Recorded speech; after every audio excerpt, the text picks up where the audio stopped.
భగవాన్ దాస్ గారు, ఆర్పిఎస్ అనేది మీరు వాడారు.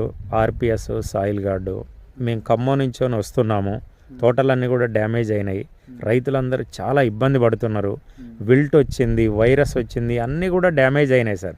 భగవాన్ దాస్ సారు ప్రొఫెషనల్గా ఒక మంచి టీచరు, 25 ఎకరాల వ్యవసాయం, ఇంట్రెస్ట్గా ఎంతో మంచి ఇంట్రెస్ట్గా మే నుంచొని జూమ్ మీటింగ్లలో హాజరవుతూ మా విధానాలు ఇవన్నీ కూడా పాటిస్తూ ఈరోజు ఒక మంచి రిజల్ట్స్ అనేది తీయటం అనేది జరుగుతుంది.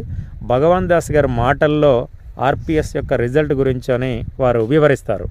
వివరించండి సార్ రైతులకు ఒకసారి. భగవాన్ దాస్ గారు, మీరు ఏ రకంగా వాడారు, ఎలా ఫాలో అయ్యారు, మీ సక్సెస్ సీక్రెట్ ఏంది? యాక్చువల్గా మంచి పచ్చదనం ఉంది ఇక్కడ. రైతులందరూ కూడా ఏంటంటే అసలు తోట చూస్తుంటే పోబుద్ది కావట్లే ఇక్కడి నుంచి కూడా. అసలు నిరంతరం అసలు ఒక మంచి గ్రోతింగ్, ఫ్లవరింగ్ ఎంత కూడా ఉంది సార్. చెప్పండి సార్ మీ యొక్క. మాది కామెపల్లి మండలం టేగుతుల గ్రామం సార్. Okay sir. నేను ఒక రైతును సార్. నా విల్ట్ గురించి నేను 5-6 సంవత్సరాల నుంచి నేను ఇబ్బంది పడతా ఉన్నా. ఓకే.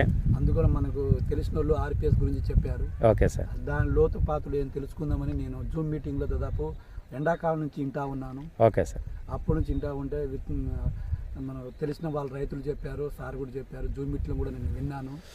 నేను పోతే పోని ఒక 20,000-30,000 పోతే పోని అని నేను ధైర్యం చేసి నేను ఆర్పిఎస్ 76 నేను ధైర్యంగా వాడాను. చాలా మంది వాడారు, చాలా మంది వాడారు. తోట పచ్చగా ఉంది, కాపు కూడా నాకు నేను ఇలాంటి కాపు ఎప్పుడు పడలేదు. నాకు ఫస్ట్ టైం నాకు ఇలాంటి కాపు రావడం. 3-4 సంవత్సరాలు నేను ఇబ్బంది పడ్డా. 3 సంవత్సరాల 4 సంవత్సరాల వంతు ఈ సంవత్సరం నాకు కలిసి వచ్చింది. ఈ ఆర్పిఎస్ 76 నేను లైఫ్ లాంగ్ విడిచిపెట్టాను. ఈ ఆర్పిఎస్ 76 వాడడం వల్ల తోట కూడా పచ్చగా ఉంది. చివరి వరకు కాయలు కాసి ఉన్నాయి. ఇదిగోండి సార్, చివరి వరకు కాయలు కాసి ఉన్నాయి. మన కింద ఎట్లా కాయలు ఉన్నాయో పైన కూడా అంత లావుగా ఉన్నాయి, అంత పొడుగు ఉన్నాయి. క్వాలిటీ బాగుంది. 76 అనేది నేను ఇది చూస్తే అది నల్లగా ఉంది అనుకుంటారు, కానీ దాని ఫలితము అది ఎమ్మటే తెలియదు సార్. Okay sir. వాడుతూ ఉంటే తెలుస్తూ ఉంటుంది. ఓకే. కానీ అద్భుతమైన మేడం గారు, మనం ఇన్ని ఫీల్డ్లో చూసాము. యాక్చువల్గా అంటే కృష్ణా జిల్లా, ఎన్టీఆర్ జిల్లా, ఖమ్మం, వరంగల్ జిల్లాలలో భగవాన్ దాస్ గారు అంటే ఒక ఎడ్యుకేషన్గా ఉన్నారు కాబట్టి ఆయన మాలో బాగా నచ్చింది ఏంటంటే సారు ఒక క్రమ పద్ధతులలో ఆర్పిఎస్ని భూమికి పెట్టుబడి పెట్టాడు. చూడండి పచ్చదనం అనేది ఇక్కడ ఎలా కనబడుతుందో, తోట అంతా కూడా పచ్చదనం ఉంది. రైతులు ఇక్కడ గమనించవలసిన ముఖ్యమైన విషయం ఏంటంటే ఈ విలేజ్లో భూమిలో ఉన్న మూలకాలన్నీ కూడా పని చేయాలి అని అంటే ఆర్పిఎస్ అనేది కీలకంగా పనిచేస్తుంది.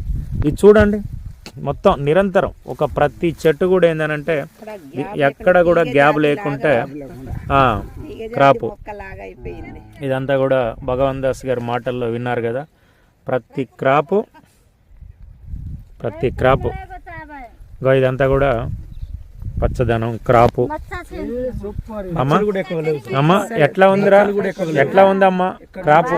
సార్ బాగుందా సార్? మచ్చలు కూడా ఎక్కువ లేవు. మరే మీరు ఒక్క మచ్చ కూడా లేదు. తాలుగాయలు కూడా తక్కువ. ఓకే.